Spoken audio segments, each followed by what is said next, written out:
పలానా దేశం ఏదైతే సభ్యులుగా ఉన్నటువంటి దేశాలు ఉన్నాయో ఏ దేశాలు ఎంత మేర సముద్రం అంటే లైక్ ఎంత మేర భూమి నుంచి పెట్రోల్ని వెలికి తీయాలి అనేదాన్ని కోటా పెడుతూ ఉంటుంది అనమాట.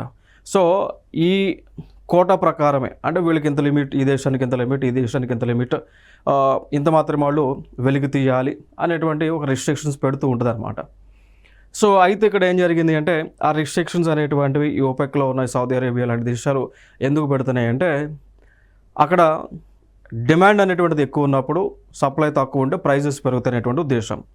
జనరల్గా మనకి ఏమవుతుంది, సో ప్రపంచ దేశాల నుంచి డిమాండ్ పెరిగినప్పుడు, పెట్రోల్ యొక్క డిమాండ్ పెరిగినప్పుడు ఈ గల్ఫ్ దేశాల నుంచి లేదా ఉప కంట్రీస్ నుంచి వచ్చేటువంటి సప్లై కనుక తక్కువ ఉంటే అంటే డిమాండ్ అనేటువంటిది ఎక్కువ ఉండి సప్లై అనేటువంటిది తక్కువగా ఉంటే తద్వారా ఏం జరుగుతుంది అంటే ఇన్ఫ్లేషన్ అనేటువంటిది క్రియేట్ అవుతుంది. ఇన్ఫ్లేషన్ అంటే నథింగ్ బట్ ద్రవ్యోల్బణం అంటాం. అంటే ప్రైజెస్ పెరుగుతూ ఉంటాయి, అంటే క్రూడ్ ఆయిల్ యొక్క ప్రైస్ అనేటువంటిది పెరుగుతూ ఉంటుంది. సో పెరిగినప్పుడు ఆ డబ్బులన్నీ కూడా ఆ దేశాలకు వెళ్తాయి కదా, అది మెయిన్ మోటో.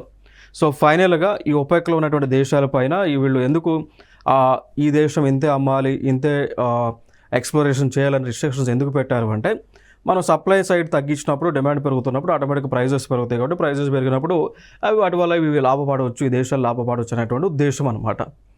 సో ఆ ఉద్దేశంతో ఈ ఒపెక్ అనేటువంటి కూటమిని ఏర్పాటు చేసుకున్నారు.